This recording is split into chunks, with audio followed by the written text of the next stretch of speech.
오케이, 가봅시다. 유튜브 분들 어서 오시고, 아프리카 분들 어서 오시고. 해축구 이제 A매치 이후에 딱 이제 들어가는데 한 10경기 조금 넘게 한번 분석을 해보도록 하겠습니다.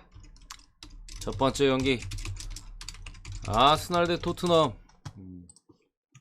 기본적으로 어쨌든 더비전이고요. 북런던 더비, 상당히 좀 치열한 더비가 이번 경기에서 이번 토요일 매치에서 성사가 됐는데, 일단은 이 경기는 뭐 볼 것도 없이 일단 오바에 대한 접근은 분명히 있다고 보여줘요. 아스날 토트넘 만나면 사실 다득점이 워낙 많이 나고 서로 치고받는 경기 내용을 보여주기 때문에 이거는 뭐 언더를 볼래야 볼 수 없는 경기입니다. 오바를 찍거나 뭐 다른 걸 찍거나 아니면 패스하거나 선택지 중에 어쨌든 오바를 일단 보고요.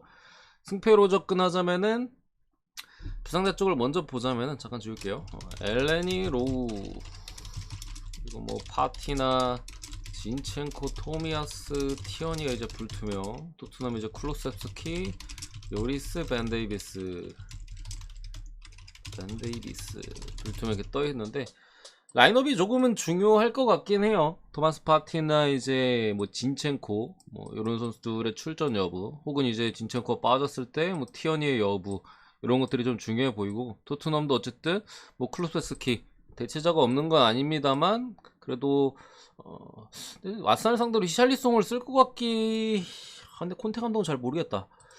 히샬리송을 써도 나쁘진 않을 것 같아요. 손흥민, 케인, 히샬리송 이렇게. 그래서 뭐 어쨌든 불투명에 떠있는 이런 모습인데, 기본적으로 이 경기에 대한 주도권은 아스날한테 있습니다. 상당히 토트넘을 상대로 제가 볼 땐 점유율 자체가 조금 두 팀이 어느 정도 벌어진 상태에서 게임을 할 가능성이 높아 보이고요. 결국에 이제 토트넘이 얼마나 좀 간결한 역습으로 아스날의 뒤를 노리느냐, 그러니까 이전에 맨시티를 상대했던 흐름과 크게 다를 것 같지 않아요, 토트넘이. 왜냐면 아스날의 맨시티랑 팀 컬러 자체가 전체적인 기초 단계는 비슷하거든요. 세밀한 부분에서 약간의 차이가 있고 비슷한 컬러를 가지고 있기 때문에 토트넘이 아마 비슷하게 준비를 해올 겁니다. 맨시티전 준비하듯이. 그렇기 때문에 아스날의 뒤를 치는 데 있어서 제가 볼 때 토트넘도 한 골 이상은 기록할 가능성이 높아요. 왜냐면은 맨시티 상대로도 사실 토트넘이 강점을 은근히 보여주잖아요. 빠른 역습 이런 것들로. 그런 측면에서 아스날도 라인을 상당히 많이 올리는 팀이고 분명히 이제 득점할 가능성을 좀 높아 보이긴 합니다만, 지금의 아스날이 어쨌든 안정적인 빌드업이나 짜임새에 있어서 상당히 밀릴 가능성이 높다. 결국 토트넘이 수비적으로 얼마나 많이 버티느냐의 싸움으로 보여요. 역습으로 뒤를 치는 데 있어서 토트넘이 한 골, 혹은 잘 넣는다면 그 두 골까지도 뭐 가능성은 보이는데, 아스날의 화력에서 감당하기에는 제가 볼 때는 좀 쉽지 않다.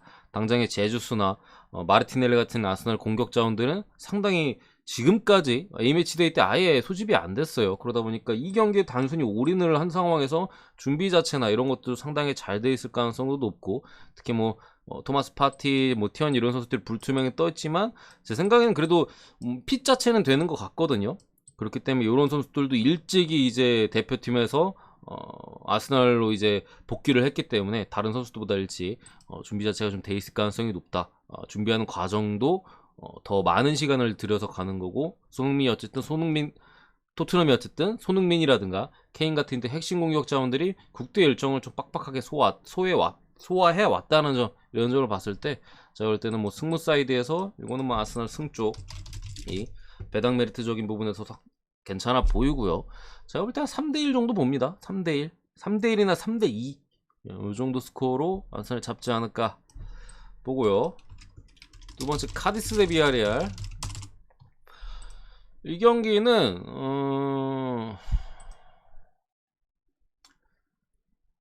저는 일단은 언더만 봤어요. 언더.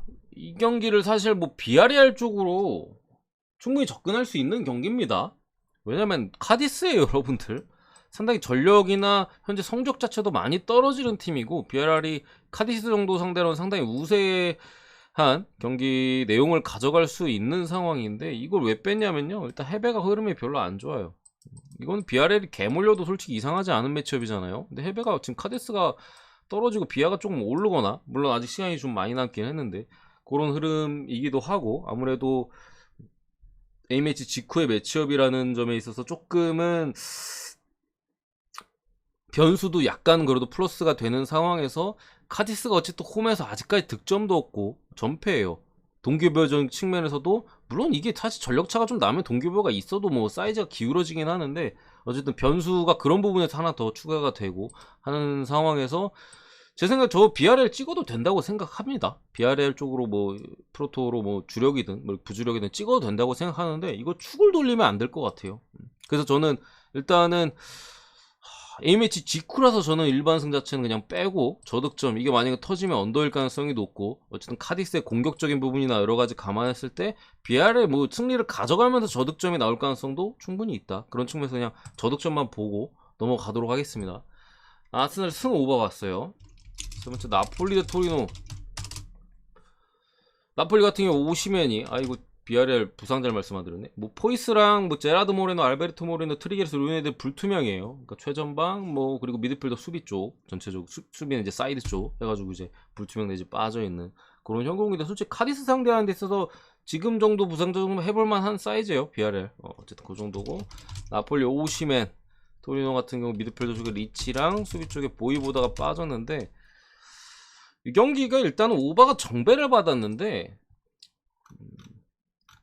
제가 볼 때는 이거 오바가 근데 배당이 좀 높긴 하구나. 오바 배당은 제 생각에 이거는 저득점으로 갈 확률이 좀 높아요. 일단은 나폴리스는 언더를 보고요.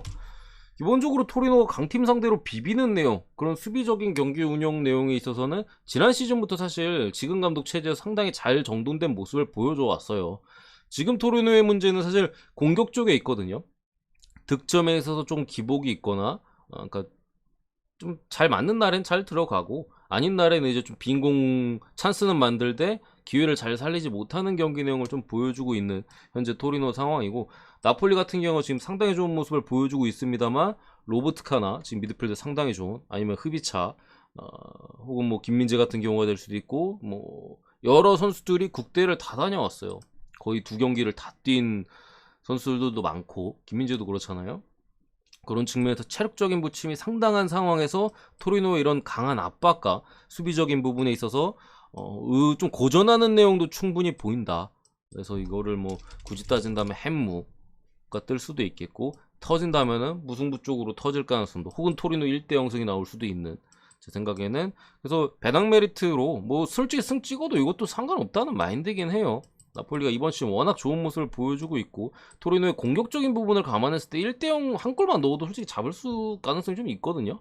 그래서 저도 애초에 1대0, 2대0을 보기도 하고 그렇기 때문에 일단은 배당이 좋은 언더 쪽의 접근이 저는 조금 더 나아 보입니다. 승보다는. 어쨌든 승도 보고요. 넘어가겠습니다. 그리고 라이프치 대 봄. 이거는 일단 간다면은 라이프치 마인의 선택지밖에 없다고 저는 생각을 해요. 이 경기를 베팅한다면 저는 안 갔어요.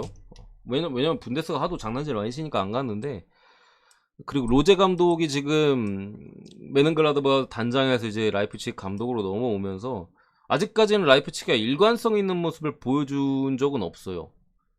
경기 내용적으로 봤을 때는 첫 경기 도르트문트전 상당히 좋았고요. 그 다음에 레알 마드리드전 패배하긴 했습니다만 잘 비볐고, 그 다음 메넨글라드바전, 솔직히 라이프치가 메넨글라드바 원정 가서는 이기기 힘들죠. 왜냐면은 그 현재 라이프치 감독과 메넨글라드바와의 악연, 그런 스토리가 있기 때문에 글라드바흐가 곧 지면은 팬들 가만히 안 있을 거거든요. 그렇기 때문에 3대0으로 졌었고, 어쨌든 지금까지 보여준 내용 자체는 일관성이 없는 부분에 있어서 솔직히 조금 쫄리긴 하는데, 현재 보험 자체가 새 감독 체제에서 아직까지 안정되지 못했고, 수비적으로 이번 시즌, 지난 시즌에 솔직히 잘 비볐어요. 보험이 웬만한 팀 상대로 오면서 다 비볐거든요. 지금 완전히 무너져 있다. 스쿼드 뎁스 자체도 많이 떨어져 있고, 지금 수비 쪽에 부상자들도 조금 있고 한 상황에서 찍는다면 마인 찍는 게 조금 더 나아 보입니다. 라이프치 같은 경우는 뭐 클로스타먼, 뭐 라이머나 올모, 뭐 이런 미드필더나 이선 자원들이 좀 빠져 있는 부분이 아쉽긴 한데, 보험이 너무 떨어져가지고, 그러니까 좀 지난 시즌에 수비적으로 하면 잘 비볐는데 올 시즌은 조금은 더 공격적인 컬러를 가진 상황에서 수비가 너무 많이 불안해요.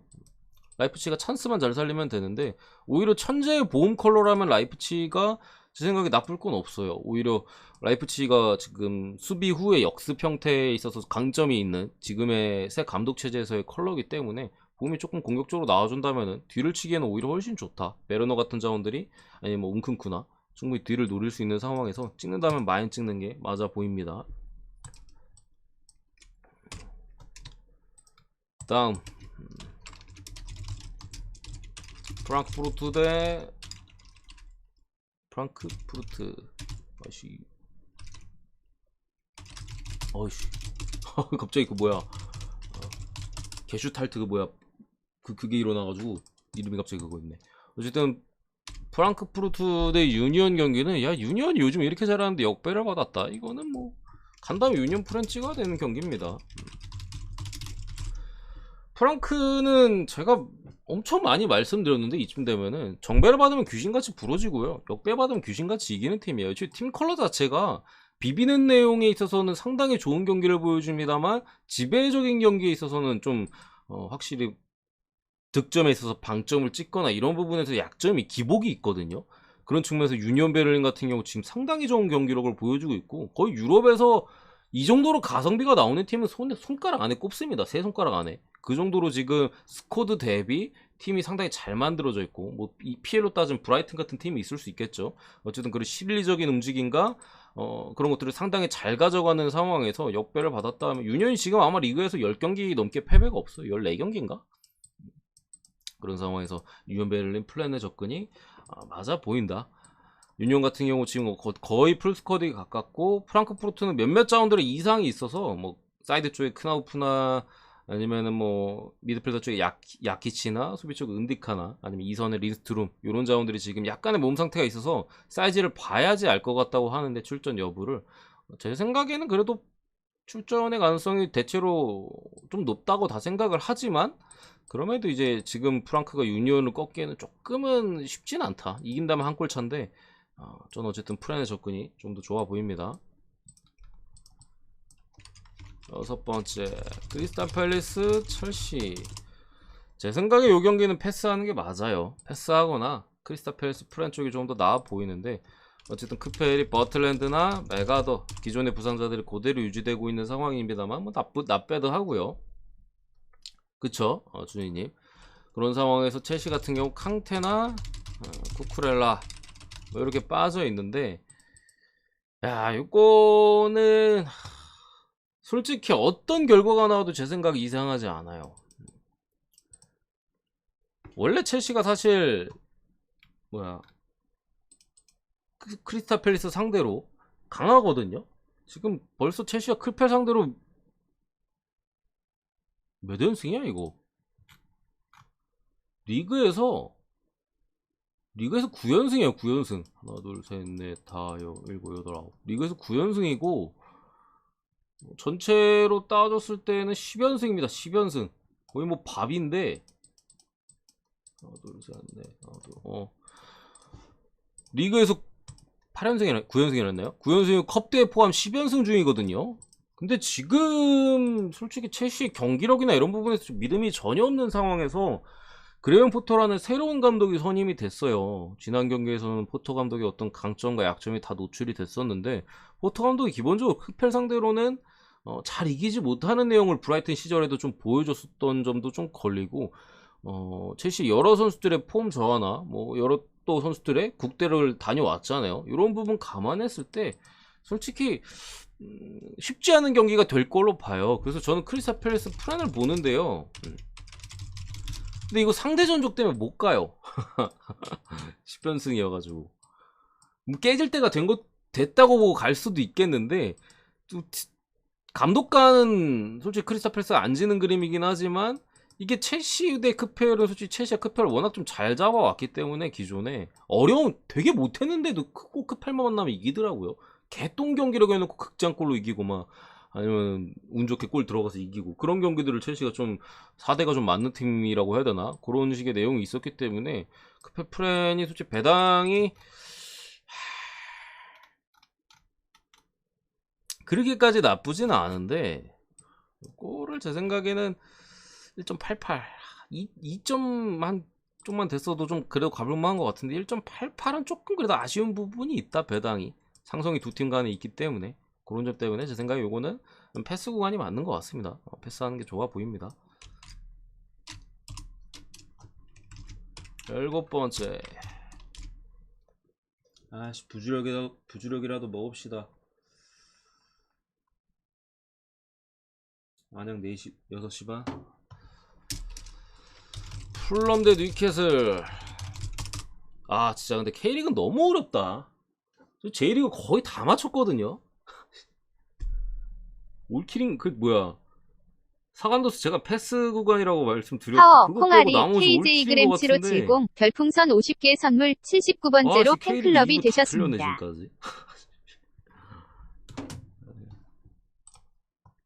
K리그 진짜 그지 같네. 아, 이브리그 주력 배팅 해가지고. 콩님 고맙습니다. 보내드릴게요. 아, 콩 제가 참 좋아하는데 홍진호를 상당히 좋아했어가지고.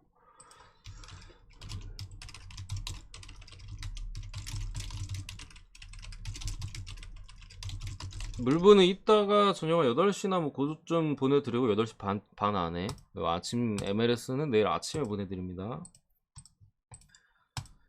플롬 대 뉴캐슬. 아이스쿨 스킬산 바로 별풍선 87개 선물.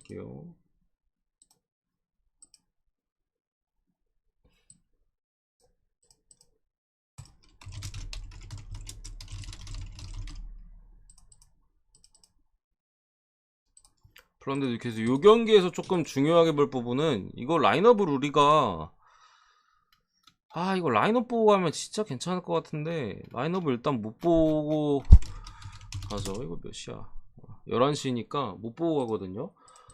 일단은 플론 같은 경우 주앙팔리냐가 출전 정지로 미드필더 쪽에 빠져있고, 미트로비치나 이쪽에 로빈슨이 이제 불투명, 그리고 뉴캐슬이 이게 라인업이 중요하거든요.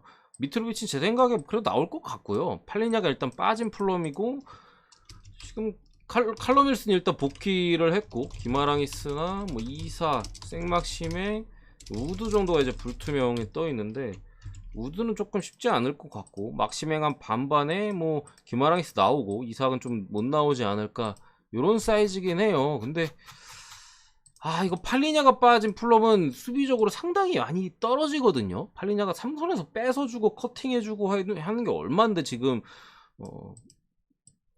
어쨌든 빠져있는 상황에서 뉴캐슬이 좀 라인업적으로 단단한 라인업을 가져간다면은 이거 의외로 좀 그렇게 어렵지 않게 뉴캐슬이 승리를 거둘 가능성도 제가 볼 땐 있어요. 이거 플럼이 홈인데 역배받았다고 막 무작정 프렘만 찍을 만한 사이즈는 제가 볼 때 절대 아니고요. 이거 라인업적으로 만약에 이렇게 나온다, 기마랑스 막시면 선발로 나온다 하면은 이거는 뉴캐슬로 찍어야 되는데 이거 라인업을 못 봐. 이 경기 약간 벼르고 있었는데 팔리냐 출정 전인 거 진작에 알고 있었거든요. 그래서 이거 뉴캐슬 배당 한 2점째 줄 텐데 벼르고 있었는데 불투명이 아직도 복귀를 못했더라고요. 확실하게. 그 기마랑 있으면 뛸 것 같고 막시맹이 문제인데, 이거는 끝나고 제가 기사 같은 거 한번 다시 볼게요. 어떻게 출전이 되는 사이즈가 되는지. 불투명 같아가지고 나는 뭐 제 생각에는 그럼에도 뉴캐슬 사이드로 일단 봅니다. 똑같이 뉴캐슬 승 사이드로 귀신같이 이겨줄 가능성이 좀 높아 보이고, 이런 부분 좀 감안한다면은 뭐 언어버 같은 경우 오바를 찍을 수는 있겠어요. 언어버 같은 경우 찍는다면은. 어쨌든 불투명이 너무 좀 큰 선수한테 걸렸다. 미트로비치도 사실 여러분들 볼 때는 되게 크잖아요. 불투명이니까. 왜냐면 국대 경기 많이 뛰어가지고 근육통이라고 해야 되나? 그런 게 좀 있는 것 같아요. 그러니까 그런 것들 이제 조금 관리하고 하면 뛸 상태는 되는 거에서 저는 나온다고 본 건데, 얘는 이제 다른 차원의 문제라서 라인업적으로 어떻게 나올지 과연. 오늘도 나온다고 보고 이렇게 보긴 했어요. 뉴캐슬 사이드로 보고요. 8번째 리버풀 대 브라이튼. 리버풀 같은 경우 로버슨이랑 그리고 커티스 존스, 나비 케이타 빠지고 이제 수비 쪽 코나테가 불투명. 그래도 부상자들이 좀 많이 돌아오는 상황이고, 브라이튼은 음에프나 사이드 수비 쪽에 램티, 불투명이 떠 있는데, 일단 브라이튼이 감독이 바뀌었죠. 그레이엄 포터 감독에서 젤비 감독으로 지금 바뀐 상태에서 첫 경기고요. 젤비 감독에 대해 기본적으로 말씀드리자면은 그 코로나 시즌 때 사수올로 감독이었고요. 그 다음에 이제 샤우타르, 이때 인터밀란이랑 그 할 때, 그 챔스 때 그 사이즈에서 샤우타르 감독이었고, 이때 사수올로 굉장했어요. 여러분들 아마 여러분들도 해축 배팅 많이 하시면 기억 거듭거듭 올라가면은 사수가 처음으로 오바 신앙으로 발돋움했을 때가 이 젤비 감독 밑에서였어요. 이때 막 AC 밀란도 잡고 사수가 웬만한 강팀 다 패고 다녔던 그 코로나 시즌이었는데, 그래서 막 코로나 이제 뭐야 연기가 해제되자마자 사수가 그냥 뭐 계속 저희 전승 달리면서 뭐 그랬던, 그때 아마 AC 밀란이 우승했나? 헷갈리네. 어디가 우승? 인터가 했었나? 헷갈리는데 고 감독이 이제는 지금 브라이튼에 와서 앉아있고, 당연히 봤잖아요. 사스올로 공격적인 색깔의 감독입니다. 그레이엄 포터 감독이 조금 더 밸런스를 중시한다면은 젤비 감독은 좀 더 공격적인 지향, 물론 기존 빌드업 체계나 여러 가지로는 브라이튼하고 아마 지금 기존의 브라이튼과 아마 비슷하게 갈 가능성이 높아요. 왜냐면은 젤비 감독도 짧은 패스나 이런 것들을 상당히 중요하게 생각하기 때문에.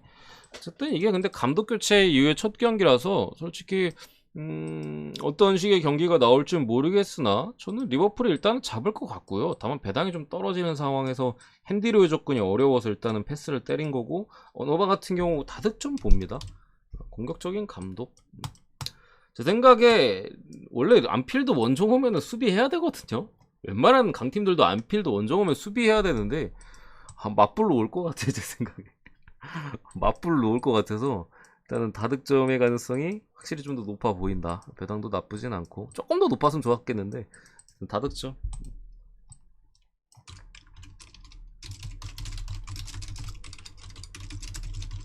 이건 일단 웨스트햄 승을 보고요. 웨스트햄 같은 경우 아구에르드 말고는 지금 부상자가 거의 없는 상황이에요. 기존에 이제 오자마자 덥냐? 어우씨 10월인데. 그러니까 아구에르드 수비 쪽에 오자마자 프리시즌인가 3개월 나가리 했잖아요. 걔 말고는 거의 풀스쿼드고, 울버햄튼 이제 수비 쪽에 네이선 콜린스 참 벌리에서 잘 데려왔는데 지난 경기 퇴장이었나? 어디였더라 상대가? 맨시티 전에 퇴장당하면서 이제 빠지게 되고, 그 밖에 뭐 황희찬이나 라울 히메네즈, 칼라이지치 최전방에 있어서 많은 선수들이 좀 누수에 들어가 있다. 거기에 이제 수비 쪽에 울버햄튼이 지금 상당히 자리를 잘 잡고 있었거든요. 네이선 콜린스가. 이런 상황에서 지금 최후방의 에이스와 최전방의 에이스들이 지금 빠진 이런 사이즈에서 울버햄튼이 지금 성적에 대해서 상당히 이제 갈증을 호소하고 있는 상황에서, 이거는 울버가 조금은 대처하기 어려운 결장자들이다. 감독은 개빡칠 거예요 지금. 공격주 사오자마자 나가리지 뭐 해가지고, 그런 부분 좀 감안했을 때 웨스트햄이 경기력적으로는 솔직히 이게 경기 내용 자체는 제가 볼 때는 의외로 좀 박빙으로 갈 가능성이 높은데, 결과를 웨스트햄이 가져갈 가능성이 제 생각이 높을 것 같아요. 내용적인 부분보다도 찬스를 조금 더 잘 살린다거나 그런 식의 느낌으로다가 웨스트햄이 그래도 그동안에 좀 안 좋았던 흐름을 한번 지금 부상이 많은 울버를 만나서 끊어가지 않을까 이렇게 보고요. 10번째 인터밀란 대 AS 로마. 루카쿠, 브로조비치, 칼스도르프. 두 팀 다 핵심 자원들이 빠졌어요. 인터밀란 최전방에 루카쿠, 삼선에 브로조비치, 그리고 로마 같은 경우 이제 측면 수비 쪽에 뭐 윙백이죠. 칼스도르프가 이렇게 빠져 있어서 진짜 다 중요한 놈들이에요. 칼스도르프도 로마 사이드의 핵심이고, 물론 이제 셀리크가 있어가지고 대체자가 있긴 합니다만 어쨌든 상당히 아쉬운 상황이고, 브로조비치 지금 인터밀란 대체 불가 선수거든요. 루카쿠도 상당히 아쉽고 이런 부분인데, 브로조비치가 빠진 인터밀란은 기본적으로 배팅하는 게 아닙니다, 여러분들. 뭐 이거를 경기를 어떻게 보든 간에 인터 승을 볼 수도 있는데, 브로조비치 빠졌으면 이거 못 찍겠다 이런 느낌으로 가는 게 맞거든요. 이거 AS 로마 프란 볼게요. 제 생각에 로마 프란 되게 괜찮아 보이고, 배당도 1.69, 1.71만 냈어도 0.02만 더 높아서 참 좋았겠는데, 이 정도면 나쁘지 않아요. 브로조비치가 빠진 상황에서 인터밀란의 삼선 쪽에서의 빌드업이 좀 아쉬울 가능성이 높은 상황에서 로마는 기본적으로 수비팀이잖아요. 오히려 수비하기가 조금 더 용이해졌다. 지금 브로조비치가 빠짐으로써. 더군다나 잘 비벼줘야 될 루카쿠 같은 자원들도 빠져있고 뭐 여러 선수들 또 국대로 갔었고, 로마 같은 경우에는 로마도 국대로 여러 선수들을 갔는데 아무래도 그 뭐냐 뭐 최전방의 타이미 에이브라함이나 이런 애들은 당연히 국대에서 후순위이기 때문에 못 뽑히지도 못할 뿐더러, 그렇기 때문에 조금 더 이 경기에 대한 준비나 여러 가지 인터밀란에 비해서 했을 가능성이 높다. 저는 무버지를 믿고 로마 프렌, 이 경기는 제가 갔어요. 주력이든 부주력이든 뭐든. 12번째인가? 이거 번호 그냥 없고 할게요. 피곤해가지고. 시작한 지 한 20분 됐나? 20분 된 것 같은데. 마요르카 대 바르셀로나. 바르샤 같은 경우 이제 쿤데나, 프랭키 데용, 데파이, 베이린, 세르지 로베르토, 아라우호, 센터백 지금 다 나가리가 된 상황이고, 이렇게 되면 뭐 크리스텐센이나 이런 애들이 조금, 텐센이랑 누가 뛸라나? 텐센 아무튼 간에 이 바르셀로나 같은 경우도 라인을 상당히 올려서 축구를 하잖아요. 그 축구에 있어서 수비에 있어서 그러니까 결국 빠른 선수들이 필요한데 다 빠져 있어요. 지금 쿤데고 뭐 아라우오고 많이 빠져 있기 때문에 바르셀로나도 수비적으로 상당히 위기다. 지난 시즌에 바르셀로나의 약점이 많이 올라가 있다 보니까 그 상대의 역습 같은 것들에 좀 취약한 모습을 보여줬었거든요. 그게 바르셀로나가 가진 극복할 수 없는 약점이었다면은 올 시즌에는 아라우는 기본적으로 원래 잘해주고 있었고, 쿤데를 조금 데려오면서 또 미드필더도 이렇게 막 하고 조금 더 그런 수비적인 약점을 보완하는 그림의 내용이 있었는데 다 나가리가 되풀어가지고 경기 제 생각에는 뭐 일반승 마인승도 보긴 합니다만 오바 귀신같이 국대 못 뛴 이강인 공격 포인트 하나 올립니다. AN9 일레트 별풍선 50개 이강인 선물. 개빡쳤어요 여러분들. 공격 포인트 하나 가능성이 있다. 지금 바르셀로나 수비 많이 빠졌다. 더군다나 막 크리스텐센 이런 애들 나오면은 그 뭐냐 라인이 아니 느려가지고 분명히 이제 마요르카 쪽에서 찬스가 있을 거예요. 아니면 바르사가 뭐 3골 넣어서 오바 띄워주던지 그런 식으로. 안군이 고맙습니다. 오바가 배당도 괜찮고 가능성도 높아 보입니다.